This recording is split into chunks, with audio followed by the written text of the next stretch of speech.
Welcome to the Social Chameleon Show, where it's our goal to help you learn, grow, and transform into the person you want to become. Today, I have the honor and privilege of talking with Wes Schaeffer, the sales whisperer. After being in the U.S. Air Force, Wes worked in the sales field, making a great income, traveling the country and the world, and still wasn't happy. Wes started the Sales Whisperer in 2006 to train passionate but confused sales managers, rehabilitate hungry but abused salespeople, and wake up dreaming entrepreneurs. Since then, he has helped over 5,000 executives, entrepreneurs, and sales professionals in over 29 countries achieve predictable, repeatable sales growth by implementing his transferrable proven process. Wes combines an uncommon sense, pig-headed determination, and attention to detail to help his clients dig deep into what needs to be done to grow. He is a prolific writer with over 800 blog posts, 2 books in print, and his third one is set to release anytime now, and nearly 400 episodes of the Sales Podcast. Wes is a sought-after international speaker, sales trainer, copywriter who believes marketing is just sales in print. Wes has got some great tweetables, quotables, amazing plethora of knowledge and experience. I love his attitude of everything's your fault and you got to figure it out and you got to fix it. I just love it. I think you guys are going to get a lot from this, even if you are not a salesperson or you're not an entrepreneur, you're not in this type of thing. These are core fundamental skills all of us need to know, all of us need to recognize. And you know, he really does a good job of really, you know, going through all these different things. I hope you guys really enjoy this interview with Wes. Wes, welcome to the Social Chameleon Show. Thank you so much for reaching out and joining us here today. I really look forward to our conversation. Hey, thanks for having me. So as the listeners heard in the beginning here, you really went through a lot of different things in the beginning of your life, your career. You went from the Air Force Academy to the Air Force to sales jobs and to currently what you're doing now. What was going on? What were you seeing? What were you feeling that you just weren't happy or satisfied or whatever it was? You kept going from thing to thing to where you are now. Well, not all of them were my choice. You know, I left the Air Force on my own. Okay. And I had always loved financial services, and I had, several licenses, my 6, my 63, my 7, my 65, life insurance. I mean, I had all of it. Mm-hmm. Right. And I studied it for years. I'd been investing since 92. I got out in 97. I mean, I was looking forward to it and ended up in a bad deal. Ended up being a 3-year arbitration case that I won. Oh, wow. But I was out of a job. Yeah. So, you know, I was unemployed. My second son was born when I was on unemployment. I'm in a town where I knew nobody other than my dad and my stepmom. And I had to put food on the table. And nobody would hire me because after 6 months of being at a job and you're in a lawsuit with your employer, it's tough to get a new gig after that. Right. I can imagine. Yeah. And that kind of leads to the unhireable part of your story. Yeah. Yeah, definitely. So, you know, I replied to a classified ad selling mobile homes, you know, in Mobile, Alabama. And because it paid like $10 or $20 a week more than unemployment. Wow. And my first 12 months, I made $100,000. I was like number 26 in the nation out of like 2,000 salespeople. Mm-hmm. So I started in April, late April of 98. I was promoted to manager in June of 99. So I was given my own store. Mm-hmm. But the thing with mobile homes, I mean, I had to go to this little bitty town of 11,000 people up in North Mississippi. Mm-hmm. And so I was there. I got there late June. I spent the 4th of July up there. So I know I was up there by then. And by December, we left because the company was going under. They eventually Oakwood Homes went bankrupt. So now, you know, within 2 years, now a little over 2 years, I got to get my third job. Right. But we moved to Austin because I just wanted to be back in Texas. I wanted to be in a big city. I knew if I was in a big city, I'd find something. You know, I couldn't be in a town with 11,000 people and no family. Right. Yeah, try to figure it out. Mm-hmm. So I got into this military recruiting company. We placed veterans leaving the service. That was right at the peak of the dotcom bubble. I was recruited away actually by a high-tech company, but nobody knew it was the bubble, right? So, yeah, everything was great then. It was all topping out, but, I hung on for several years, and that was just the beginning, man. And but I spent a lot of time in high tech, and because the nature of high tech, working with startups, they don't all make it. Right. Most fail. Yeah. And so, but I kept learning. I was still making, I made over $100,000 every year, but I was working really hard for it. And I kept learning and kept applying myself, kept testing new things. One thing led to another. And now here I am on your podcast. There's that time, it seems like, those 2-3 years where things were just not going your way. What was the self-talk like? What was the things going on in your head? How did you stay afloat and not let that just all pull you down into the death spiral? Well, a lot of times it was really dark.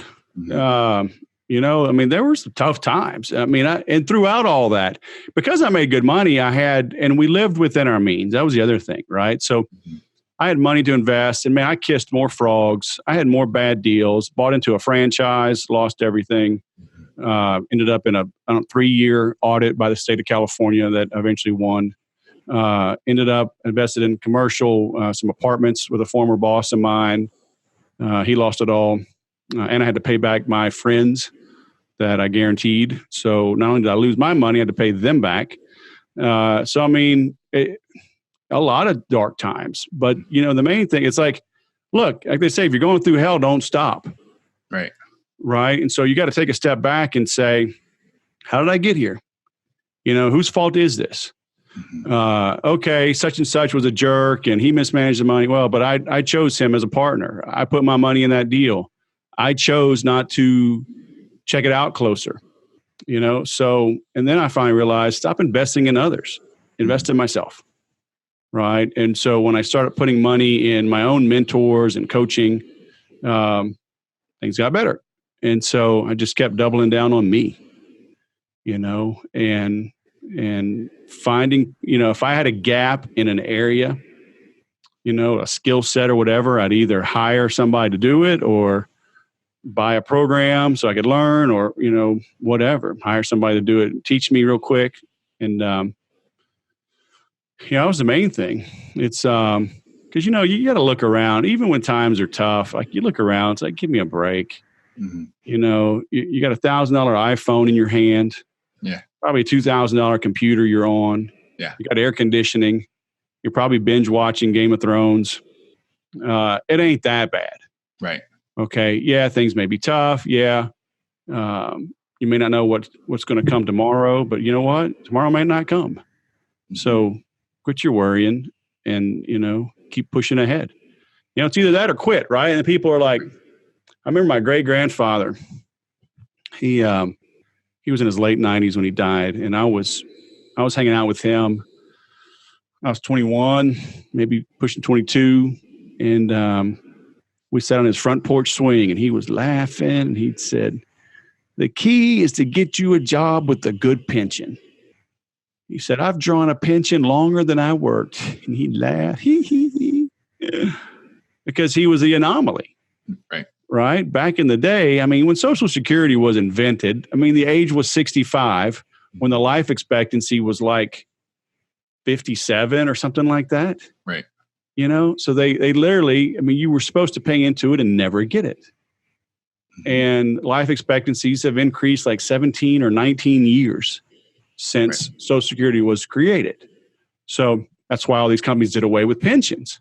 Right? They went away from defined benefits to defined investment or whatever. Right? So they'll match a little bit up front, but then they're done. They're like, we don't want to guarantee these returns because people are living too long. Yeah.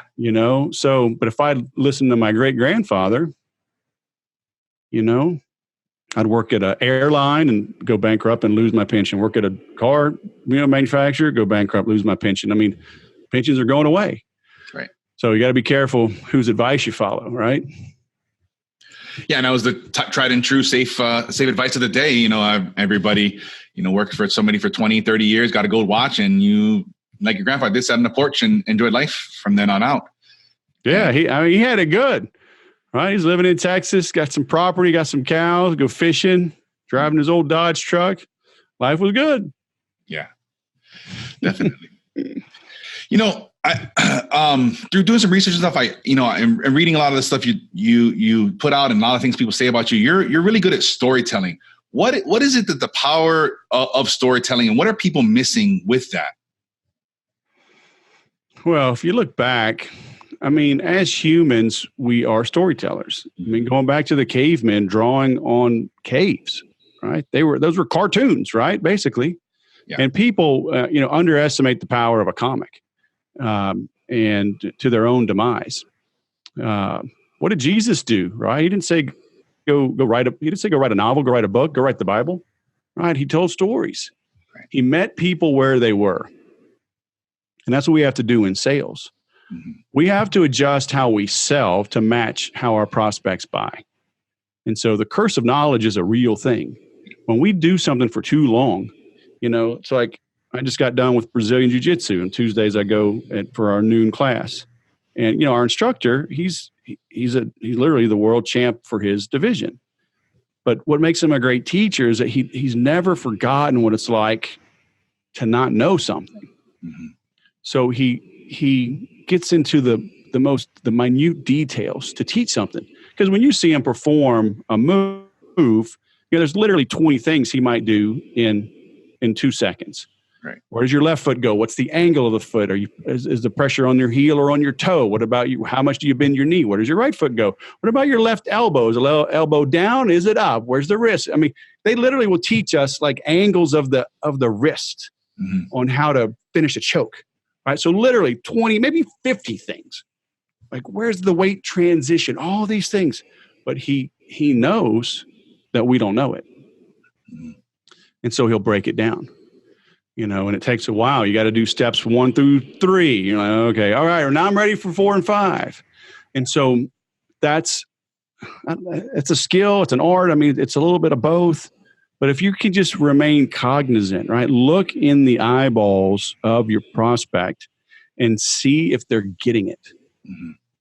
And the worst thing you can do is assume the experience of your prospects. Mm-hmm. And there's always a dichotomy, right? A trade-off, right? Great taste, less filling. If I'll always ask somebody, I don't want to insult them. Mm-hmm.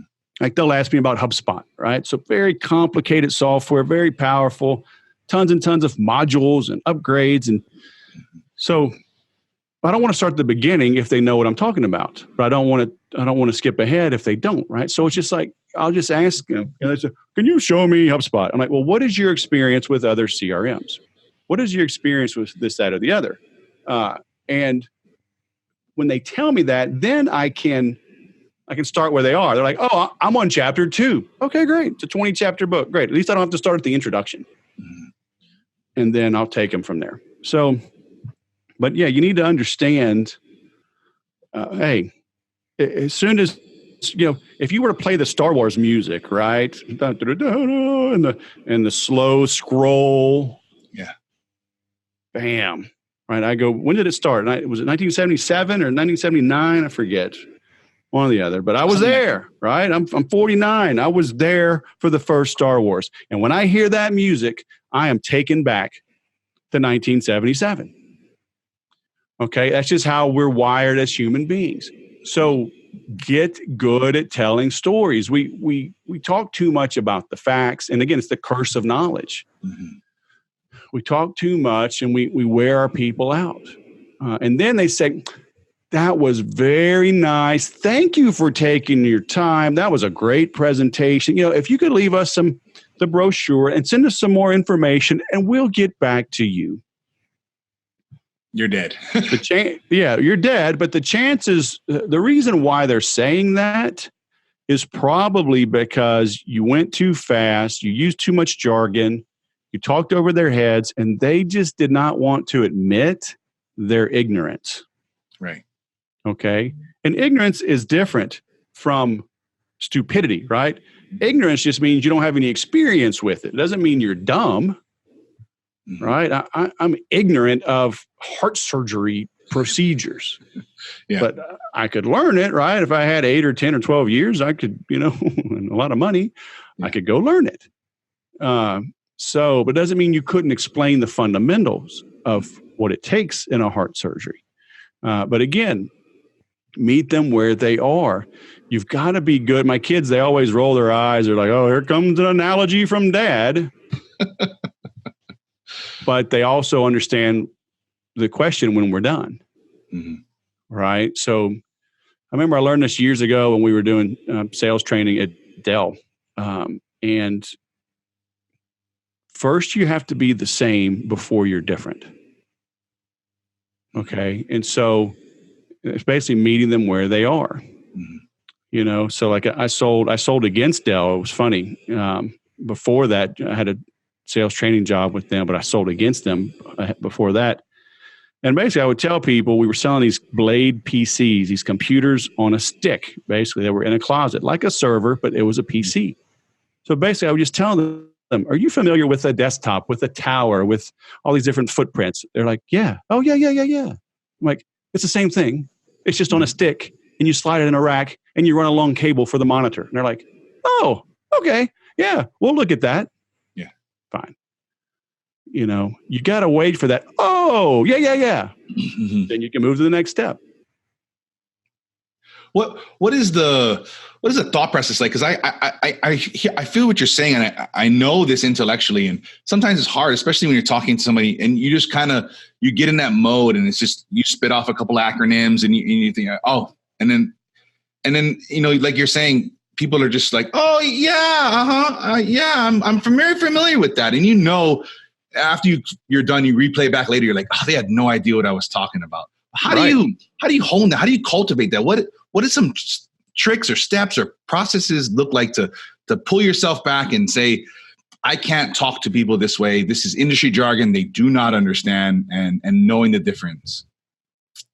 Yeah. Well, it's the the ABCs of selling, right? Right. And it's the worst thing ever in the world of sales. Right. So it comes from Glenn Ross. That movie came out, I think, in 1992. It was based on a Broadway play from like 87 or even earlier. And it was written by a dude who worked in a real estate office like in the 70s. And he saw his dad selling in the 60s. All right. So his dad was trained by people in the 50s. So this is literally like a 70-year-old acronym. We're still hanging on to, always be closing. Right. No, the new ABCs are always be courteous. Oh. Always be curious, right? I'm curious about your situation. If I show up and talk, if I get my emotional needs filled by you, right? Oh, wow, that Wes, that's a smart guy. He's a really smart salesman. He really knows his stuff. A lot of salesmen don't really know their stuff. They're just there to kind of buy lunch and ask for the order. But that Wes guy, he's a really smart, he's a good presenter, good speaker. He really knows his stuff. I mean, I don't know what he's talking about. I'm not buying from him, but he's really smart. I mean, so that's what a lot of salespeople do. They're getting their emotional basket filled. Right? They got some void. Daddy didn't love them enough or whatever. I don't know. So they go get it filled from their prospects. So you got to always be curious. I'm curious what's going on with you. Okay. The only way I can know that is if I ask a lot of questions. Okay. And then always be concise. If I'm talking more than you, I'm in trouble. Right. Okay. Now, it's not an inquisition. I can't show up and ask you 100 questions while shining a flashlight on you and splashing you with cold water. Right. There needs to be a give and take. When friends get together, you ask each other a bunch of questions, right? How's the family? How's the kids? How's work? Oh, you're training for a triathlon. Oh, good. You're going to run a marathon. Oh, you're adding on to the house. Oh, wow. You're digging a pool, blah, blah, blah. And then you share stories. Oh, man, my neighbor built a pool. Oh, yeah, when I was training for a triathlon, I learned this. You should try the keto diet. Oh, you should try intermittent fasting. Oh, but then you give and take. You ask some questions, but hopefully it's equal. Right. Right. So, the old adage is you have 2 ears and 1 mouth, use them proportionately. That's a good rule of thumb. Yeah. Okay. But the prospect does need to feel like there's a dialogue. Okay. So you got to talk some. Right. And studies have shown, right, they've done using artificial intelligence and listening to calls, listening to closing calls, and then rewinding the tape, going back to the beginning. The hard questions were answered early on, and the dialogue was pretty even. So always be courteous, always be curious. Right? I don't know if I mentioned courteous before. So be nice, right? Treat people like humans, not just dollar figures. So be courteous, be curious, be concise. Okay, answer the question, share relevant information, and then ask another question. Okay, because if I'm not, whoever's asking questions is in control of the conversation. If that prospect is constantly peppering me, how long have you been in the business? What type of intellectual property do you have? Tell me what the number of trademarks. Is this compatible with Windows 95? On and on and on. You're just like, yes, no, I don't know. And then they're going to catch you. You're like, oh, yes, it is. Oh, no, it's not. Later on, you told us, so this contract's void because you said, at 10:22 a.m. on March 17th. If you're asking questions, you're not going to get yourself in trouble. Right. All right. So get better at asking questions. So always be curious, always be courteous, always be concise. What's your favorite method or your best tip or advice or book or whatever it is to get better at asking questions? Oh, a question specifically? Or the thought process or what goes into to feeling that out, knowing what questions to ask, understanding the room or the mood or your prospect, or whoever it is, and saying, there's something here I need to ask more, I need to dig more. Like, how do you hone that skill? Well, so again, there's a contradiction here. On the one hand, study as much as you can. Mm-hmm. On the other hand, you need to give yourself time to apply what you learned. Okay? It's not good enough to read 100 books. Mm-hmm. You need to apply the skills of one book, right? So I just reread The Ultimate Sales Machine. It's sitting right here. I know Ted Miller. He was Chet Holmes' partner. Mm-hmm. And I mean, I could literally flip to any page and you can see better than me because I'm showing you the camera. Sure. Every page is underlined. Yes. Every page, most pages, there's notes, and then I've got, index card, got multiple index cards in here. On the very back, I've got additional like super key points I got to get to. Mm-hmm. So this book won't get off of my desk, even though I reread it. I just finished it on this trip I just came back from. Mm-hmm. It won't get off my desk till I go through and apply the notes that I took. Yeah. Now, I'm still reading other books, right? This guy, Brian, was a guest on my podcast. So I'm reading his book, The Index Business Card Plan. Mary Lou Tyler, she was a guest, Predictable Prospecting. I'm going to get through her book, right? So I'm learning, and sometimes it takes me a long time to get through the book because I'm reading it and I'm going through it and applying it. Mm-hmm.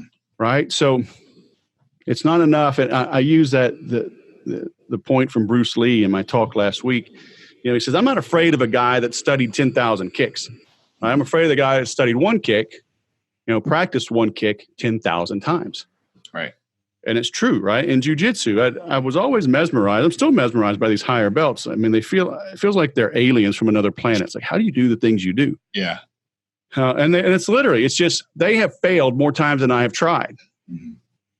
Right. My instructor is like a 5th degree black belt. So he's been just a black belt 10 times longer than I've trained. Right. Right. So he has just failed more. Mm-hmm. And I see it, right. I fail, I miss something, then somebody shows me. Now it relates to me. Right. We could spend 8 hours. He could show me 4,000 moves, and I would remember maybe 2 of them. Mm-hmm. You got to go fail, have it sting, and go, how do I make that sting go? How do I make it to where I never feel that pain again? Well, do this. Okay. Now I can recognize that and do that, right? So damn near anybody is good, right? I mean, you need to look at yourself and say, where am I weak? Am I not good at setting appointments? Am I not good at reaching decision makers? Am I not good at setting firm appointments? Am I setting appointments, but then they're blowing me off? Do I think I'm reaching the decision maker and I get there and they shunt me down to somebody, that can't make the decision? Am I not good at negotiation? Are my proposals terrible? Okay. Am I not good at getting referrals or testimonials? So you got to nail this down and then go find, once you go, yes, I'm going to get better at asking for referrals. Do a quick Amazon search, go buy the top 3 recommended books on referrals and devour them, right? Dog ear them, rip pages out, make your own notes, make your own index cards until you're perfect. And then you can set those books aside and say, okay, I got to get better at getting testimonials. How do I do that? I got to get better at cold calling. I got to get better at email, direct response marketing. Then you drill down, right? So it's a long answer, but no, it's perfect. It's full of so many nuggets, and I can feel and I can hear your experience and all that coming through. And those things are, the nuance of what you're saying is looking at yourself and realizing I'm weak here. How do I fix it? Going in there and finding the thing that I need to do over and over again. And that's hard. Most people cannot do that. They will not do that. Right. So go do jiu-jitsu, get humbled. Yes. Then you won't worry about it anymore. Yeah. Right. Lower belts get me. A good friend of mine, I'm a blue belt. My good friend, he's a brown belt. And I got him today for the first time ever. That's the best feeling. With an ankle lock. And, but he's going 70%, probably 60%. And I'm going 100, 110. But I did get it. And he's like, cool. Doesn't hurt his feelings. He's like, this is what happens. What it does, it shows he's a good trainer because he teaches a lot in the midday classes. He fills in. He taught today. So he feels good that he's been a good teacher to me. Right? Others would get angry. Oh, God, he got me. It's like, I got him one time. He got me 3 more times in 5 minutes. Mm-hmm. So it's not that I'm better than him. One time I did one thing right. And so when you stay humble like that, right, you'll keep going. So you got to stay hungry. So we got to fill in a word for being a synonym for hungry. Always be carnivorous, right? So there we go. Another good C word. Although the vegans out there, they may not like it. So we got to find a vegan friendly word for carnivorous. I'll Google something. Look up. Well, maybe I'll put something in the show notes. I love the mentality. It personally has taken me a long time to get there and come past that. Like you were saying earlier, just sitting back and not blaming others when it's easy to say, what, Bob fucked up. This was his deal. He screwed me over. Like that's easy. And you can never get past that. And you can probably have a good life, but to sit back and say, why did I choose Bob? How did he get me? What went wrong? That is hard. And it's taken me a long time to get there. But once you do, it's like freeing. Nothing bothers you. It's always your fault. It is 100%. Once you accept that, I remember Dan Kennedy talking about that. Like he was driving to an appointment and a kid hit him. I mean, it was the kid's fault by law. Right? He said, it's my fault. I didn't leave on time. I chose this route instead of that one. I was like, I remember hearing that. Like, that took me a minute to wrap my brain around. Yeah. It's like, okay, I see where you're going. Because you'll see people like getting a wreck, get out, they fight each other. It's like, dude, the law is going to figure it out. There is a right, there is a wrong, but just roll with it, and you got to, because life is literally what you make of it, right? It's how you respond. Mm-hmm. So, and when we see people getting upset about little things, I said I wanted a 298 degree whipped on my foam mocha macchiato. I mean, it's like, okay, if you can get upset about that, you got a pretty good life. Yeah. The people in Venezuela right now, they ain't worrying about the temperature of their foam on their macchiato or whatever. I don't even know what those things are. Right? They're literally going through dumpsters trying to eat. Yeah. And so we're living in pretty good times right now, and you can tell by the problems, the quote unquote problems that people are having to endure. Yeah. You know, Yes. it's a good time right now. Yeah. That's a lesson I'm constantly really trying to hammer home with my children. You know, it's tough. And especially my daughter, she's like, these can't be problems I ever have to worry about. And it's like, man, like one day I hope you don't, but you're going to look back and say, I get it. But, you know, I try to, you know, one thing I like to say to my kids all the time is like, listen, this water in this toilet is better than 99% of the water on this planet people have to drink. Like we're flushing it away. And like, this is good water that people would die for. Literally they do, you know, and those lessons are tough. There was one of the big guys like Buffett or Gates, I don't remember, but it basically said like, what do you want for your children? And it was like basically to struggle through the tough times, you know, like I did, to find themselves. Yeah. Right. I mean, basically it's like, it's the tough times that make you creative. Mm-hmm. You know, it's when inventions and big advancements are made. You know, Warren Buffett, they asked him like, what is he going to leave his kids? And he was leaving them like millions, but he's not leaving them billions. You know, he said, I want to leave my kids enough money that they can do anything. Mm-hmm. I don't want to leave them so much that they can do nothing. Yeah, that's the danger. Right. So, okay, let me give you a few $1 million. There you go. You can launch a business. You could start a foundation. That's the seed money to go do even bigger things. Yeah. But it's not really enough to sit on your butt for the rest of your life. You know, because you can go through a few million, no sweat, believe it or not. Yeah. Oh yeah, I can burn through some money pretty quick. I joke with people all the time. Like, what did you do with the $500 million win the lottery? I said that'll be gone by the end of the month. Like that'd be so easy to just churn through. You didn't believe how easy. Yeah. What is the one or two things most, you know, either salespeople or business owners are not doing? They're not accepting responsibility. That's true. Right. For whatever. And everything is connected. Mm-hmm. So, you know, from a business standpoint, I always say people don't do business with you for one of two reasons. Either they haven't heard of you or they have. Right? Yeah. That's it. That's the only two reasons they have no business with you. So take a look around. So it's like from a business standpoint, what are you doing? You know, whatever you can measure, you can improve. Mm-hmm. So are you measuring the key things? Are you, you know, not sweeping things under the rug? You know, if you're going through hell, right? Are you accelerating? You know, get through it. Don't stop.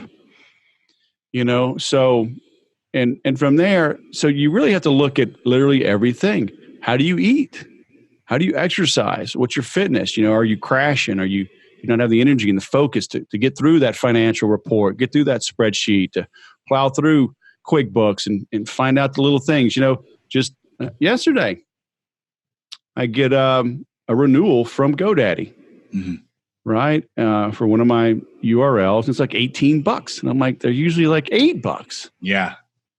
Right? You're like, oh, that's no big deal. $10, $18 for a year. What are you worried about? It's barely $1 a month, $1.50 a month. You know, I'm like, it matters. It all matters. Okay. So I call them. I'm like, why is this? Oh, well, you know, this discount domain club you were in expired. I'm like, how'd that expire? I've been on that for ever, right? Literally 15 years. Mm-hmm. And I'm like, how did that expire? That didn't renew, but my URL did. Right. Right.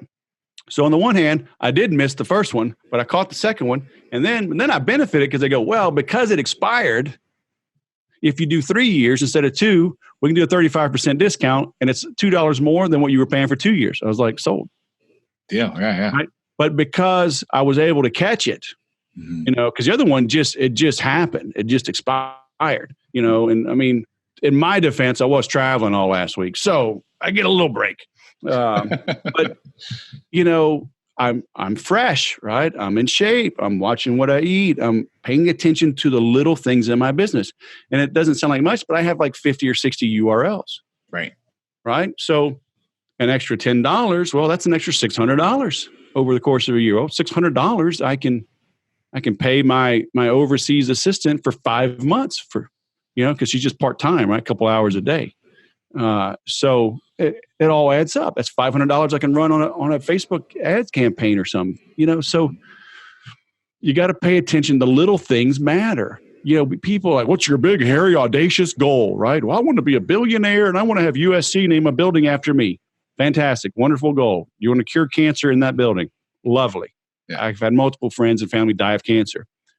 What are you going to do this afternoon to move that goal a little bit closer?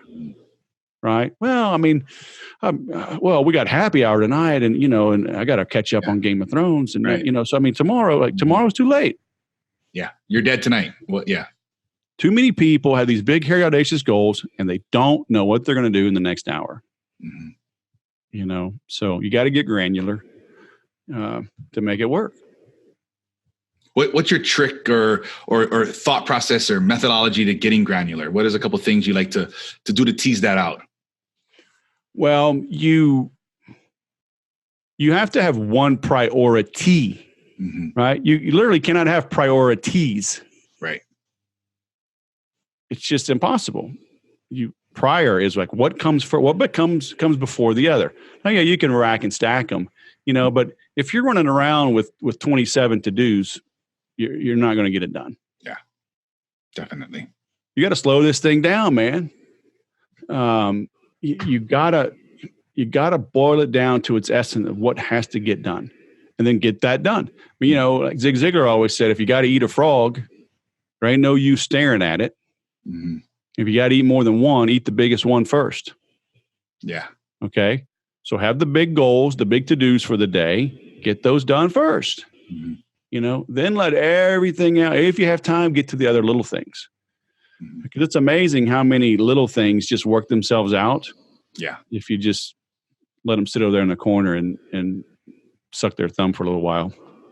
Yeah, that's one of the great things I learned is a lot of times, like you're saying, sometimes, if you work on this one thing, will it take care of all these other things? A lot of times it will. Like if I knock this out, it'll rattle off 5 other problems I have or 5 other things on my list of things to do. Definitely. What is your, the first maybe 60 to 90 minutes of your day? Do you have any habits or routines that you really just got to do? Even you with your travel schedule and everything, what are the things you really just, I got to do today to just win? So get up early. Yeah. So to get up early, you got to go to bed early. Mm-hmm. To go to bed early, you can't be pounding booze and eating heavy fat stuff all the time. Mm-hmm. So have some discipline. So if you're going to eat heavy, eat early. Right. Give your food time to digest. So then you get a good night's sleep. Then you wake up early. When you wake up early, you can get going. A lot of people say, don't check email first thing. It's like, I personally don't check email first thing, most days. Every now and then, though, I will, but it is rare. Mm-hmm. I like to read in the morning. I like to write in the morning. So I get that done first. Mm-hmm. And I used to be a morning workout guy, but doing Jiu Jitsu last 2.5 years, it's a midday or it's an evening class. So I've adjusted my schedule in that regard. But most people, I work from home, so I can have that luxury, right? If you don't, then you got to get some physical activity in. Right. You got to take care of yourself, right? So regardless, like we were talking early on, all the ups and downs, I've never missed going to church and I've never missed working out, at least not for any extended period of time, right? You may take a week here or there, but I've consistently stayed in the gym, stayed active since high school, so you got to take care of yourself. And so focus on that. And, it goes back to your diet. And, like I said, I'm 49. I train hard. I've been really sore lately and I've been really digging in. And my wife and I just started this intermittent fasting. Mm-hmm. And man, I think might have finally found something. Man, we tried keto and paleo and all this different stuff, man, and Body for Life. That was great for us 19 years ago. But that intermittent fasting seems to be working. So, you got to look at what you put in your body. And there's too many fake things.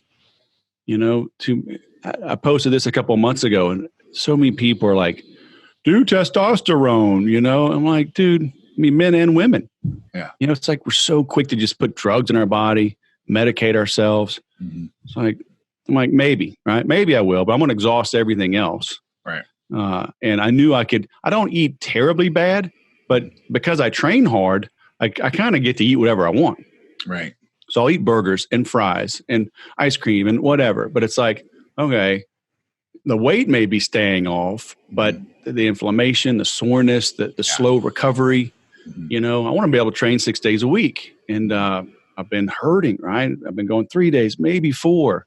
And now it's like, man, I'm feeling good again. So like I said, the little things matter. Everything matters. That one extra beer, that one extra donut, the staying up, just one more episode on Netflix. I mean, it adds up. It compounds. Yes. And so, in the talk I gave last week was at TPC Sawgrass, the Marriott.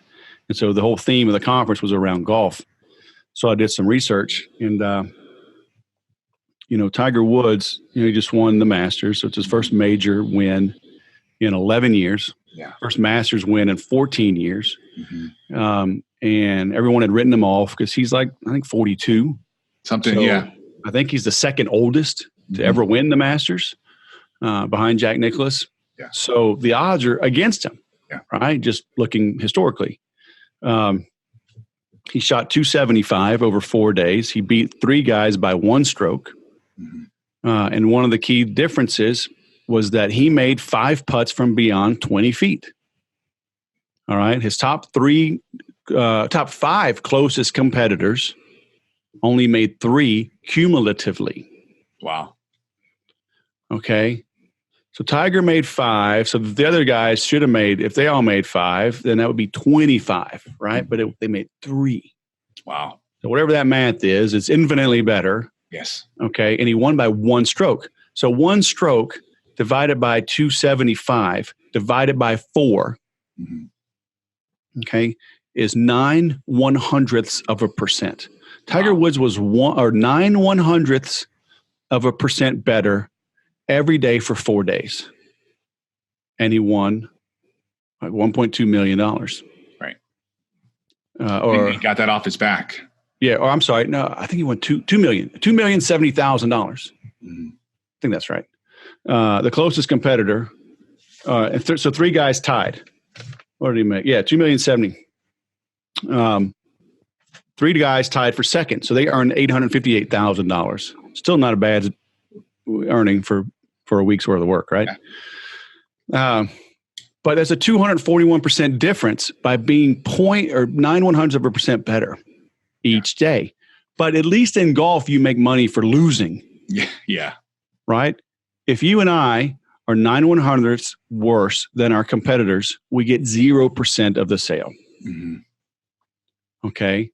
So that one extra beer, that extra 15 minutes hitting snooze instead of reading, or working on your website, or making 3 more outbound calls, it all adds up. Okay. So you don't have to do like this miraculous, 1,000% turnaround. Be 1% better today. Yeah. If you normally make 30 calls, make 31. Okay. That's a 3% improvement by making 1 more call. So it adds up. When I was a stockbroker, that very short time, this mutual fund company came in. The thing I remembered him saying is that we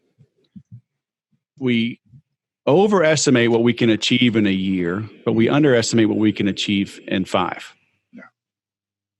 Okay. So have those big goals, but then have a plan to do something about it every single day. Definitely. That is amazing advice. I would like to say a lot here on the show that 1% difference, if it's every day, that's 365% improvement over a year. If it's just once a week, that's 52% improvement. I mean, if you're just doing it once a month, you're 12% better at the end of the year. Yeah, but the reality is because of compounding interest, you're actually better than that. Right. Yes. Absolutely. Right. Yeah. But yeah, in plain math, if you're 10% better every month, you're actually 314% better every year. That's huge. You couldn't even imagine the difference in your life. Okay. 10% a month, 300 times, 3 times better by the end of the year. Right. So gotta love compounding interest. Yes, it is.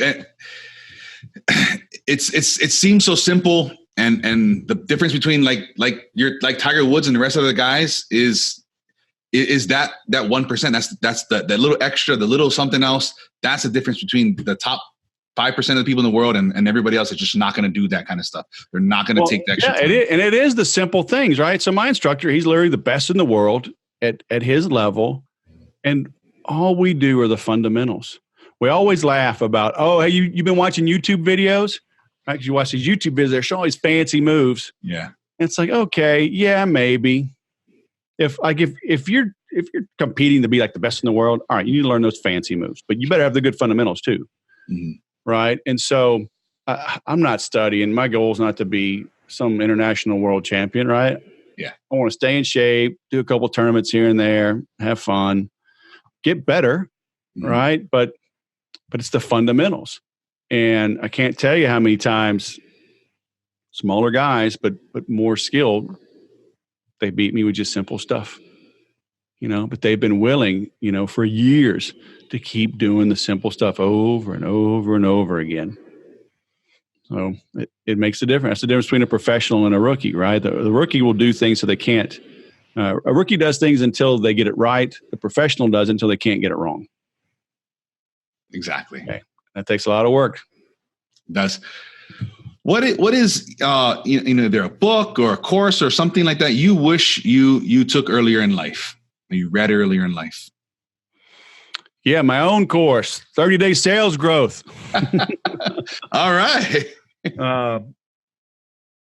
Course, I don't know. Whatever, a book or something that just really, you're like, dang, I wish I was 30 and I came across this, or whatever it is. Was there a moment in your life you're like, dang, I wish I knew this 10, 20 years ago? Yeah, well, 10 or 20 years ago, it didn't exist. Not even 10, but Oren Claff, I've had him on my podcast. He's great. He wrote Pitch Anything. Yeah. The dude's done billions in deals. Yeah, he's awesome. He's really boiled it down. Really good. There's a guy named Robert Ringer. Mm-hmm. He wrote a book called Winning Through Intimidation. Great book. Most people haven't heard of it.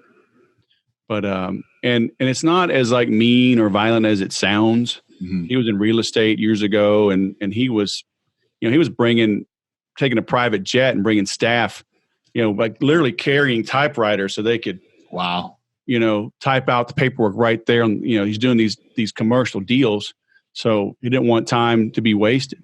Mm-hmm. And so, but the idea, winning through intimidation, it's like, when you show up on a private jet and walk in with your staff, they're like, you're not trying to like bully them, but they're going to be impressed. And they're like, oh hell, I better be on my A game because this guy surely is. So, understanding how you're perceived. Chester Karras, one of the biggest things in my life, I took his winning through negotiation class. Mm-hmm. I think they still advertise. Well, I haven't seen them as much, like on Southwest at least, but they used to have big pullouts. I think they still do, like in the Southwest magazine. Mm-hmm. But I took this negotiation class in, around 2001. I remember it was a 2-day class. I drove down to San Antonio from Austin, and it taught me how to see things from the buyer's perspective. And I learned buyers have processes. Right? They have buying processes. Do you, as a salesperson, have a selling process? Most don't. Right? You're just kind of winging it. So when you do wing it, good luck, because you're literally betting your paycheck on it. Definitely, those are great books. I will link those in the show notes for everybody that's interested in it. I love Pitch Anything. I did not take some of his courses as well. The other ones, I'm interested in checking those out. Thanks for the recommendations. Sure. Is there what's the best place for people to learn more about you, learn more what you're up to, connect with you? Man, everything is accessible at thesaleswhisperer.com. Perfect. I will link that in the show notes as well for everybody as well. Social media. The social media links I put in the footer, right? And I think most people should put it in the footer because you don't want people clicking away. Yes. Okay. Yes, I want you to engage on social media if that's where you prefer to engage and consume content or whatever, right? But ideally, I want you opting in, getting my free resources, scheduling a time to talk, You see a lot of people, and especially they'll put their social media at the top and you go click and they're not active. Yeah. Right. Like they have 2 posts. Yeah. Like, why are you sending me away? And the real killer is when they don't open it in a new tab or a new window. Right. If they open in the same tab, then you just sent me away. And despite my own discipline and own efforts, it's like, oh, look, squirrel. Yeah. Right. Right. I'm off debating college football and who makes the best whiskey and who's the best jiu-jitsu. Like, oh, hell, I was looking something up. Where was I? Oh, must not have been important. Yeah. Close the tab. I'm out of here. Yeah. Right. So put your social media stuff in the bottom, but at a minimum, make sure it opens in a new tab. But all my stuff's there. It's there in the footer. Contact us. It comes to me, so if you want to talk or learn about the different programs I've got, hit me up. And like I said, all that will be easily linked for everybody. Don't get crazy and have to try and write it down. We'll link all that easily in the show notes. And then on the Social Chameleon Show, we like to do a weekly challenge, whether, it's from what we talked about or not, just to kind of, inspire and implement some of these concepts and ideas that you have here. And I'd like to give you the opportunity to issue this week's challenge to the listeners. So I'd like to know, Wes, what's this week's challenge? So we're issuing a social media challenge? It's going to be on social media. It's going to be part of the podcast. I pull it out. I put it on YouTube. It's going to live alone as well as being part of this episode. I want to challenge people to work on that 1%, work on these things. All right. Kind of thoughts. Do this. Are you ready? I'm ready. Are you listening? Are you recording? Yes. Are you taking notes? I am. Do this one thing. All right. Track your time in 15-minute increments for 30 days. Love it. All right. And it's easier than you think. What I do is I print my calendar out for the week, all 7 days. And so obviously you're not waking up every 15 minutes while you sleep and write it down. Right. So if you have a 4-hour, 8-hour thing, you got a 2-hour conference call, God forbid, you just draw a line, conference call. If you're making prospecting calls for 90 minutes, just draw, 8 to 9:30 prospecting. Mm-hmm. But start tracking it. If you can measure it, you can improve it. Yes. Okay. And have a piece of paper. Mm-hmm. There's something about a pen in your hand and paper in front of you. Literally have it at your desk and carry it with you. Fold it up, carry it in a binder, carry it in your back pocket, whatever. But you will, even on my own computer, like on my Mac, it's set really low, but every 15 minutes, it's just telling me the time. It's 3:00. It's 3:15. So it's a subtle reminder, keep going. Mm-hmm. All right. But and give yourself, schedule in some goof off time. Mm-hmm. Schedule in 15 minutes in the morning, check your Facebook, 15 minutes over lunch, 15 minutes in the afternoon. Okay. That's 45 minutes. That's a lot of time. Yeah. You can debate your politics, debate your fantasy football league, check up on old girlfriends. You got 45 minutes is a lot of time. Then you'll realize, you know what? I can do this in 30. Maybe I can do this in 15. Now, all of a sudden, you got 30 minutes a day to read a book. Okay, if you read 30 minutes a day, you'll read most books in, 7 to 10 days. Yeah. At most 2 weeks. Okay, so now just from time you wasted on Facebook, let's say it takes you 2 weeks to read a book. Fine, you're going to read 26 new books in a year. Okay? Or you can read the same book 26 times, right? And apply what you learned. Yeah. So just by tracking your time. So do that. Yeah, I love that. I have this productivity planner. It's got something like that all kind of set out. I don't know if for people on the thing you can see. It's got the different blocks to check how much time you're spending, 25-minute blocks. I love it. It's really been a game changer. Things you think, I'll do that in about 10 minutes. You look back and you're like, oh, that's been an hour and a half. Mm-hmm. And it is nice to do. It's really, really powerful. Good challenge. I love it. It's definitely a game changer. Amen. Is there anything else you want to talk about we didn't cover, or any, asks to the listener, any final parting thoughts you have for us? Do engage. I'm always surprised. I'm coming up on my 380th episode of the Sales Podcast. 6 years. And very few, I had my best month ever last month. So it's growing, right? So it's not like I only have like my mom and my sister listening. So, it's growing. Hundreds of thousands of downloads, and people, they don't comment. They don't reach out. It's like, I'm not going to bite. I'm not going to use some Jedi mind trick to make you buy something you don't want to buy. but leave a comment on this podcast. Go shoot me a note on Twitter, wherever. Just let me know you're out there and engage, right? Let me know what you're working on. And let's figure out if there's a way to work together. Because if I can't help you, I'll tell you. And I'll find you somebody that can help. So just come out of your shell. Definitely. Wes, thank you so much. You've had just a immense thing of knowledge and so much experience you brought. And I really enjoyed our conversation. Thank you so much for your time. I really do appreciate it. Hey, thanks for having me. All right.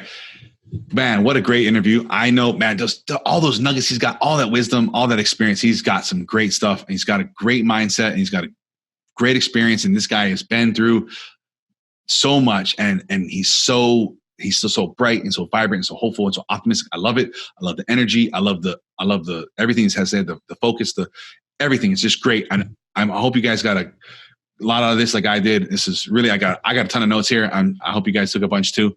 Like I said, everything will be linked in the show notes for you guys. If you guys head over to socialcommunion.show/Wes.Schaeffer, you guys can get around this thing, get onto these books and stuff, and check out the other things he has got going on. If you're interested in upping your sales game, and if you guys don't know yet by now, we love doing giveaways. We love sharing the products, the services, the books, and the different things we find with you guys. Whatever it is that we can do to help make your life, your job, your career, your family, whatever 1%, whatever is better monthly or weekly or daily, like we did talk about in this episode. And we want to share these with you guys. If you're interested in your chance to win these things we find that, add value, add different things to your life, head over to socialcommunion.show/pick-me. If there's something that you would like us to check out or whether it's something you have or a company you work for or whatever it is, let us know. We'd love to give that a shot and see if we can get that into a giveaway. And if this episode, like always, is something of importance, of something of value you got, share with your friends, share this knowledge, share these things. It's the best way to support the show. If you like what we got going on, like Wes was talking about, get with us on social media, leave a comment, leave a review for the show, and connect with us on Facebook. There's a discussion group there for you guys who want to talk more about this episode, on Instagram and Twitter, as well as, don't forget to subscribe. We got this on YouTube and your favorite podcast app. For past episodes and links to everything we talked about here today, you can visit socialchameleon.show. And until next time, keep learning, keep growing, taking responsibility, and transforming into the person you want to become.